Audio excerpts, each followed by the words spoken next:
Good afternoon. Recording in Thank you. progress. Good afternoon. Thank you for joining us for this week's County Executives Weekly Media Briefing. I'm Nordea Lewis with the Office of Public Information. As a reminder, this briefing is being recorded. Joining us today is Montgomery County Executive Mark Elrich, Kimberly Towson, Senior Administrator for Health and Human Services, Dr. Earl Stoddard, Assistant Chief Administrative Officer, and we do have Chris Coughlin, who is the Director of the Montgomery County Department of Transportation, and he's here to answer any questions about, well, transportation. We will take all questions at the end, so please save your questions for the end. Over to you, County Executive. Take it away. Thank you very much, and good afternoon, everybody, and hope you're in some place that's cool because it's very hot outside today, and it's actually at a dangerous level of heat. The county's under hypothermia alert and until 7 p.m. today, and it means the heat index has risen above 95 degrees again, and that makes everyone at risk for heat-related illnesses if they stay outside for too long without the proper precautions. We want residents to stay inside if they can. Anyone that needs to get out of the heat, you can go visit one of the county libraries, recreation, or senior centers during the normal operating hours. Also hope that, and to encourage residents to check on their neighbors, especially those who are older and may live alone. There's an elevated risk to people with breathing problems because today's air quality is considered moderate. People who are very sensitive to changes in outdoor air quality may want to limit their outside activities to avoid triggering issues. Last month, NASA announced that 2024 was likely going to be the warmest ever on record. And this is not a surprise. What is surprising is that this is not alarming more folks to the impacts of climate change. These climbing temperatures and the increase of risks to our individual health and community resiliency are the new normal, and it's only going to get worse from here. This is also the first week of school. I remember that going back to when I was a teacher, and then before that, having gone to school in Montgomery County, and it's definitely great to start the year over again. And it's exciting that the first week always was, I think, the most interesting week of the school year as everybody gets adjusted to their classes and their new friends and their old friends. So I hope everybody's having a great time back in school. I want to thank our Chief Executive Officer, Rich Madalino, for joining police officers and firefighters and other special guests at Pinecrest Elementary. I want to acknowledge the county's new superintendent, Dr. Thomas Taylor, for launching the school year with a lot of optimism. We already have begun to meet, and I look forward to increasing our collaborations and partnerships throughout the school year with MCPS.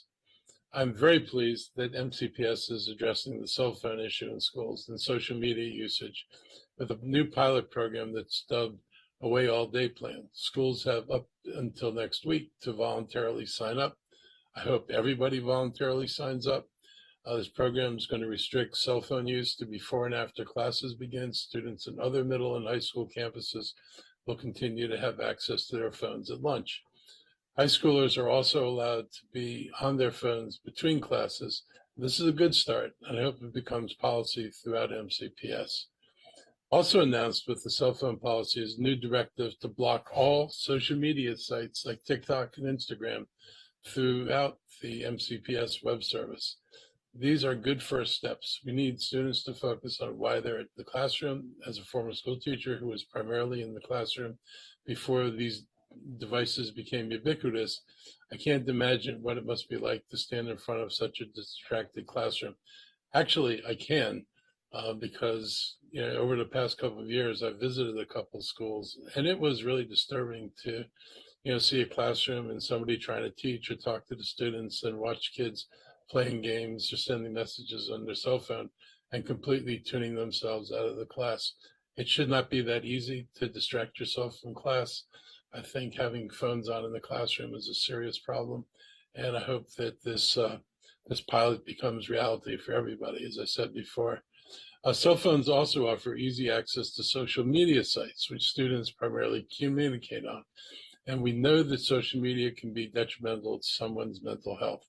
I think, it's probably detrimental to a lot of people's mental health, but adults at least have some capacity or some background knowledge to be able to tell the difference between some of the lies and some of the just nonsense that's posted on social media. Children don't have the same kind of experiences and don't have the same kind of filters.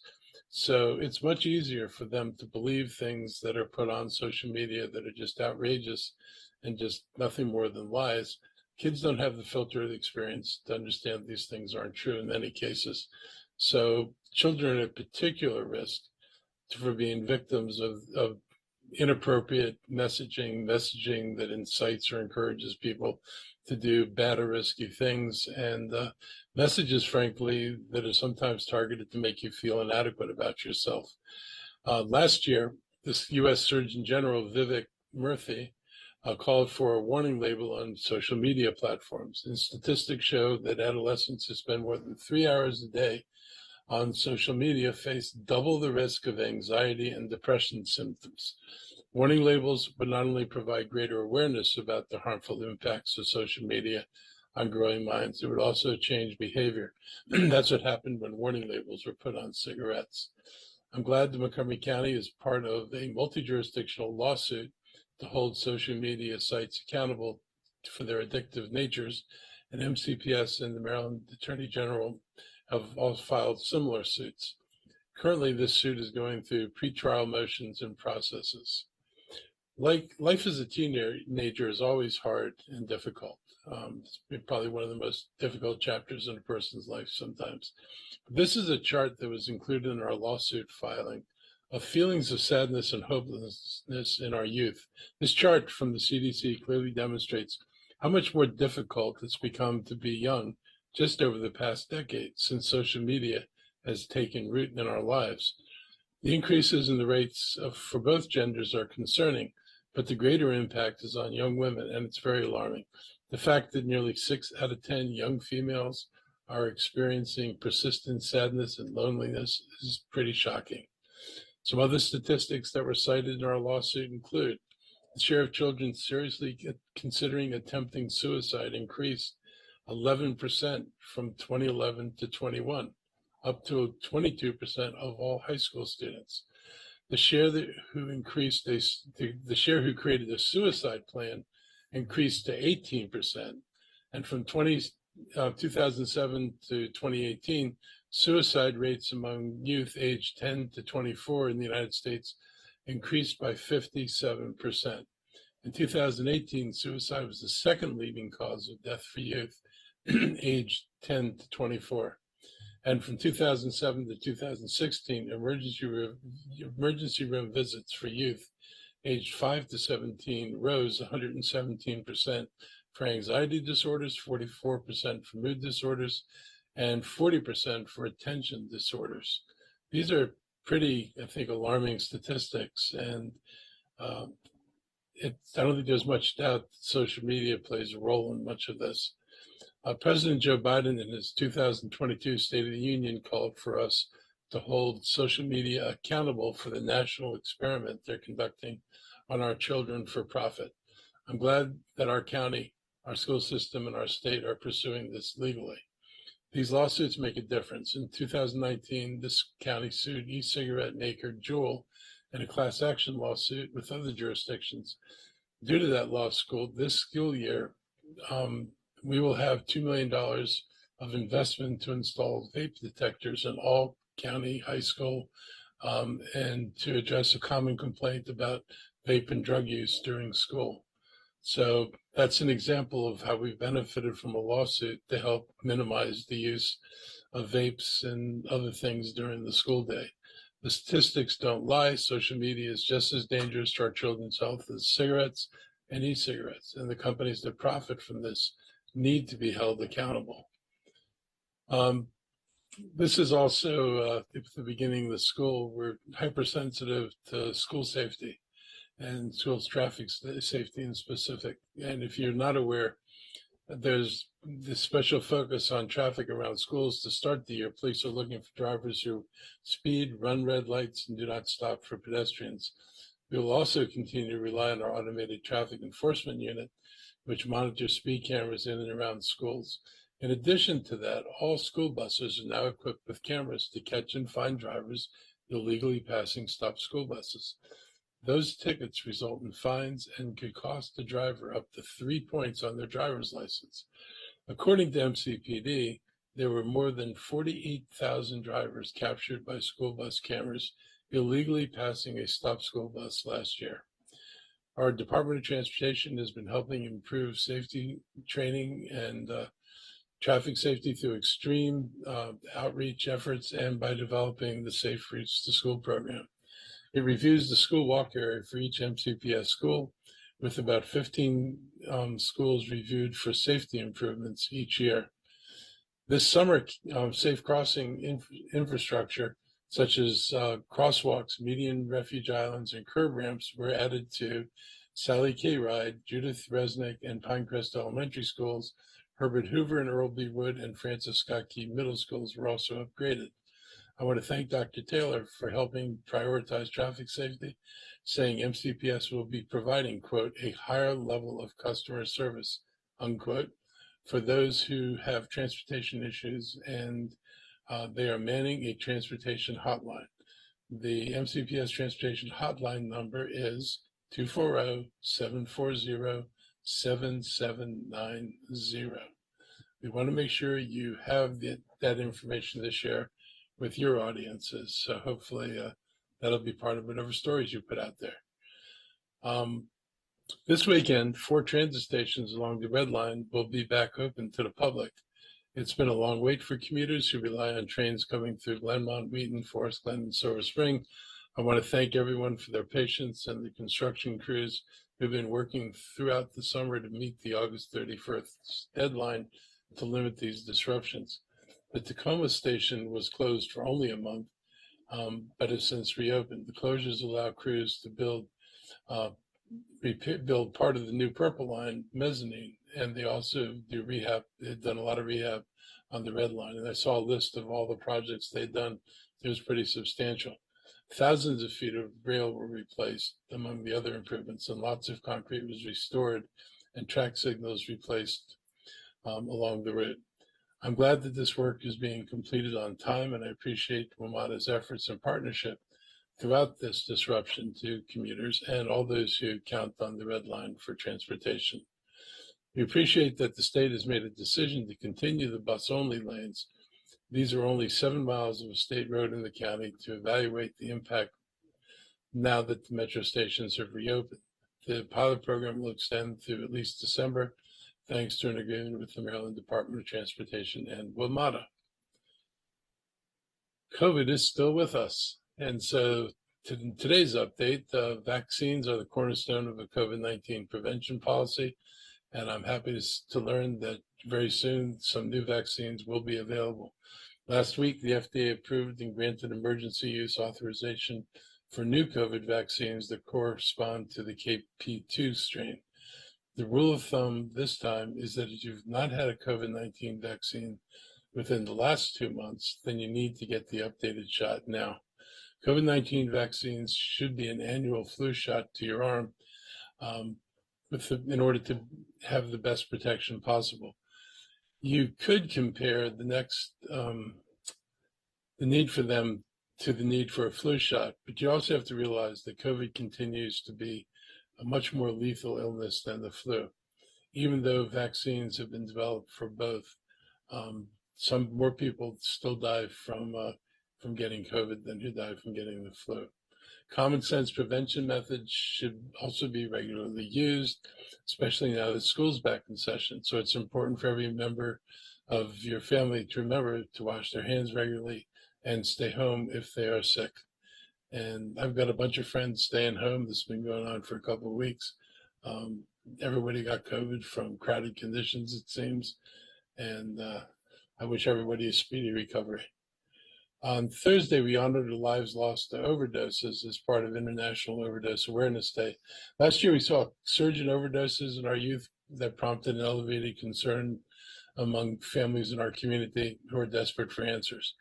In addition to increasing education, we've been able to share Narcan with more communities and people. The anti-overdose drug has helped save lives, yet opioids and fentanyl still remain dangerous. Tomorrow night's ceremony at the Executive Office Building in Rockville will honor overdose victims. It will start with the resource fair at 5, and then the Montgomery County Goes Purple Recovery Month event begins at 6:30. They will be followed by a candlelight vigil at 7:30. So for more information, you can visit Montgomery Goes Purple, all one word, .org. MontgomeryGoesPurple.org. Finally, on Monday, we stopped to honor workers throughout the nation for Labor Day. Labor Day celebrates the incredible contributions labor unions and everyday Americans have made to our country, promoting fair wages and safe workplaces. Specifically, I want to acknowledge and thank the Montgomery County government workforce for their service, care, and professionalism in serving our residents. And I want to especially appreciate the collaboration and partnership we have with our labor unions who represent many of our workers. And I'd be remiss not to mention that, during COVID, our people were at work, but they needed to be in person. They needed to get a job done. Our people were out there. And special thanks to all our first responders who had to man the front lines of the county. I'm also proud with the support of our labor unions, Montgomery County leads the state and are among one of the highest in the nation in terms of minimum wage. And with the costs on the rise and rent still a struggle for too many families, it's time to once again look at elevating the minimum we pay our workers. The advantage of having strong unions is that they've helped countless families move into the middle class. They fought for and won protections from long work days, long work weeks, child labor, and a myriad of other things.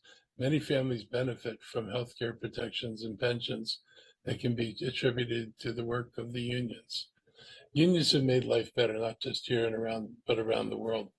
And earlier generations that fought for the right to organize and belong to a union had to overcome the oligarchs of their time, the police and the military that were used to suppress demonstrations and to break strikes, and the murder of union leaders to silence their voices. And still today, there are major companies that use every tactic legally possible, and some not so legal, to prevent workers from organizing. The continued anti-labor practices depress wages and the standard of living for many Americans who go to work every day to put food on the table and to pay rent.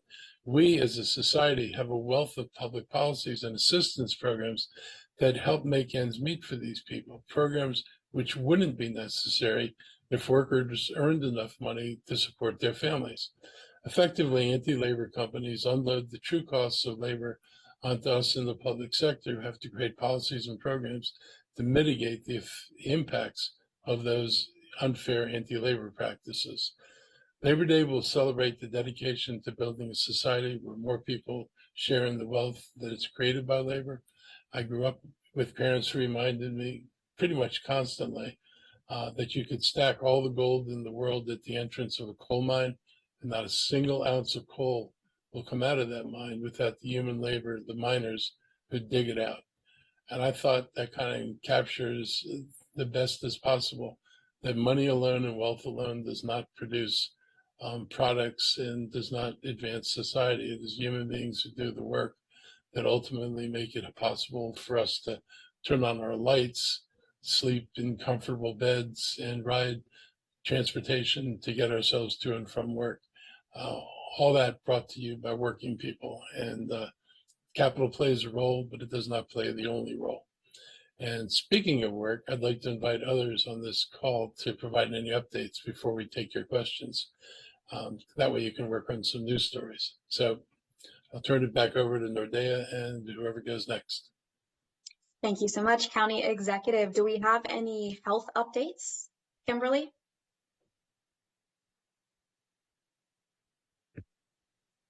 Good afternoon. No, there are no health updates for this week's briefing. Thank you. Okay, great. If no one else has anything to add, all right, I think we are open for questions. I think Chris Conklin's on. Chris, were you going to make some comments? Just reinforcing some of the things you said, County Executive. We're very happy to have the Red Line stations back in service starting this weekend, and look forward to monitoring the performance of the bus lanes under normal traffic conditions with normal transit service. Additionally, to reinforce the message about taking care as a driver or a pedestrian accessing our public schools. Enforcement obviously plays a big role, but each of us has a responsibility to be an effective and safe operator of a motor vehicle or to be aware of our surroundings when we're walking or biking to and from school. So thank you for highlighting those items in your address. All right, thanks so much, Chris. We are now open for questions. Reporters, please raise your hand and I'll call on you.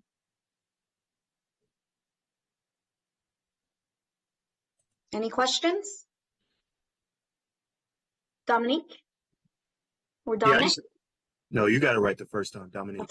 I just had a quick question, County Executive. When we talk about this policy that MCPS is implementing in reference to the cell phone policy, do you think it's a step in the right direction to try to set up a policy where potentially phones will not be allowed in the classrooms, given the fact that we've had plenty of distractions, or they have plenty of distractions already? Yeah, I mean, I think they've got enough evidence of it being distracting, and you could probably get any number of teachers to testify about how it's been distracting, to have just gone all out and just said we're banning them. It'll be interesting to see what happens with the pilot. I would be surprised if classrooms without phone access were more disruptive than classrooms that did have phone access. So this is one of those times that I think we could have dispensed with the study and gone to making a decision. But we're making a study. It's a step in the right direction. And I hope that, we conclude the study quickly and we move to making it not possible. I know there's some parents who are concerned about reaching their kids. There's a way that's always worked when I was in elementary school in the 50s and worked through the rest of my school life. Parents called the office, then you'd hear a little voice on the loudspeaker saying, well, so-and-so, please come down to the office. You have a phone call from your parent or something. There are ways to communicate. Nobody says, and we've never had policies that didn't allow parents to communicate with their kids, but no one needs to have a phone on when they're in a classroom. No one needs to be playing games or texting or looking at social media when they're in a classroom. That ought to be unacceptable. And it was disappointing that this was not done earlier, because I don't know anybody who ever taught in the classroom thought it would be appropriate to let kids play on their phones where you're trying to teach. Sends the wrong message. Thank you. Jenny? Hi, hello. Sorry, I've been having some technical issues today. Scott, I think, knows that. You're on mute. I'm so sorry. I'm going to my phone and I don't know what I'm doing clearly. I had reached out about Scott and Earl are aware. Earl might already have some things to share. We've had a number of residents reach out to us saying that they're having difficulty accessing 911 operators when they call 911. But frequently they're on hold for several minutes or they're sent to a instructional voicemail. I just wanted to ask, is your office working on this? What's going on here? Why are people experiencing this? So I know Earl's worked on this. Earl, do you want to comment on that? Sure. So we were aware of specific complaints, and when we looked into the specific complaints, we see that the individual who we're aware of, and you may be aware of others, they said they were in queue for several minutes. We look at the automated system, we can see that they were in the queue for 44 seconds before they dropped off on one occasion, and 52 seconds on another occasion before they dropped off. In both cases, they got the automated call back, which automatically tries to call them back. And in one case they didn't answer, in the other case they did answer and were transferred appropriately. Generally speaking, though, there's a few things I want to say about 911. Number one, for the month of July, our average answer time was 12 seconds, meaning if you called 911, your call was answered on average within 12 seconds. There were 3 days in July where the average was 15 seconds, but obviously that means there were other days when it was below 12. So the average for the month was 12 seconds. There were 3 days where it was 15 seconds. We try and have it be under 10 seconds, and so we do need to have some improvements. We're still about 30% vacancy rate in the 911 call takers, but compare that to 6 months ago when we're at 42% vacancy. You can already see we're making progress. We added a defined benefit pension to the call takers, and so obviously will, the communication specialists that benefit is paying dividends. We're also including 911 call takers amongst the recruitment firm hiring that we did with the police department. They're including the 911 call takers in that effort as well. and we're already seeing benefits. I think we have 21 call takers currently in the training course right now that which we expect will have a good difference to what we see.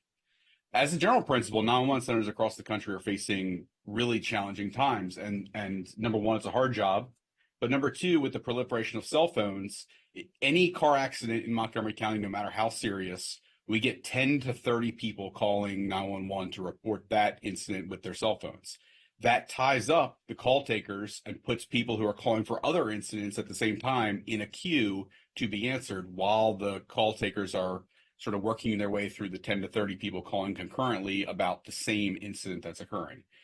We also see that, on average in a month, we get about 1,500 calls a day to 911 and about 700 calls a day to the non-emergency line.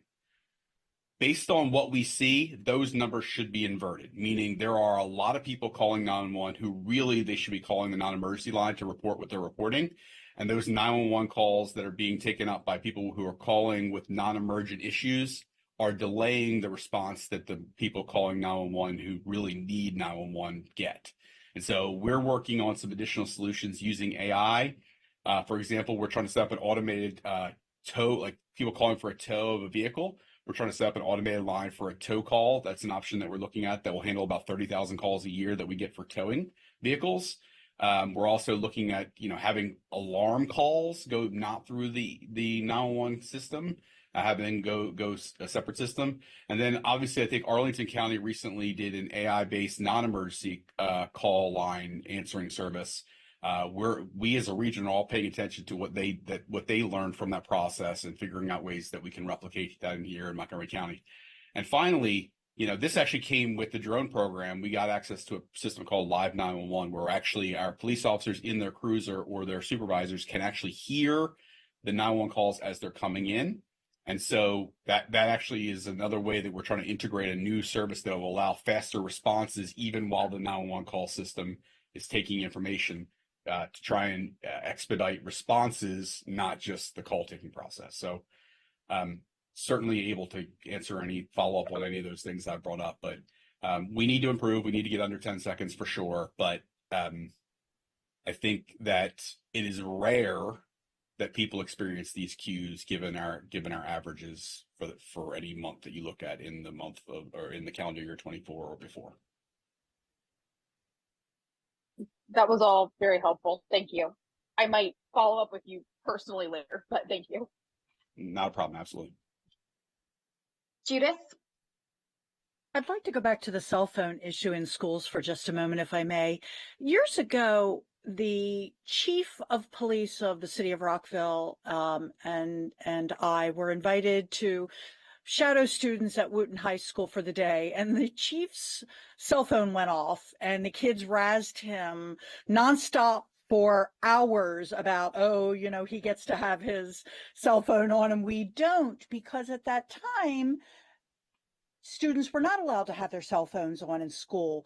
Did that policy change on purpose? Was it just an organic change that kids began using their cell phones? How did we get to this point in time where it's become a problem? Because I think people were very bad at drawing boundaries. I'm a former school teacher, and I love kids. I think they're great, but they're kids, and they don't always understand why they're in school and what the importance of what they're doing is. And if you allow them to indulge whatever they want to do, you're not going to get really good results out of it all the time. I mean, there's a big difference between a police chief whose job, is not just to be in the moment where he is with kids in this case, but whose job is to be able and ready to respond to any crisis or any issue that happens around the county. Yeah, he's going to have a phone, and he's going to may have to interrupt what he's doing in a minute to answer the phone. That's not what kids are doing. Kids are using it to play and distract themselves. We never should have let the genie out of the bottle. We should have said it's not for use for personal entertainment during the school day. I guess if kids want to bring it there and park it, and then pick it up at the end of the day and park it, that's fine. But we just didn't take it seriously. And I don't think we in general took social media seriously. I mean, the idea that you've got media that can go out there and has no obligation to tell you that the thing they just showed you was a lie, or the story you just read is, absolutely untrue. We seem to have lost all sense of filters or propriety. And I think it puts everybody at risk when you don't know what the truth is or what the truth isn't. And you especially expose young people to it who don't have the wisdom of experience, at least to make some judgments about whether what you're watching is nonsense or not. I think we let the door open way too far. That's my personal opinion. And I was a fairly rebellious kid in school, but there are limits in what we were building it. The rules for us were you had to wear socks, you had to wear a belt, you couldn't wear jeans, trivial stuff that didn't mean that you were going to damage your ability to pay attention in school. But allowing kids to use cell phones crosses a line, I think, where it's not good for education. Thank you. Period. Can I add something here as I've got a middle schooler and a high schooler. And, I think one observation I would make is that we've really sent some mixed messages to kids in the schools. And that is, my daughter actually had one teacher who would routinely use QR codes to give assignments. And therefore the kids who had cell phones would actually benefit to be able to take the QR code off the screen and they'd have their assignment with their cell phone. We had another teacher who would actually provide extra credit to the students who would turn their cell phones into the front of the classroom at the beginning of the lecture. So they'd have the kids would have it, they put it up in the front and they put it in this little bin. And if they put it in the bin, they got extra credit for the class.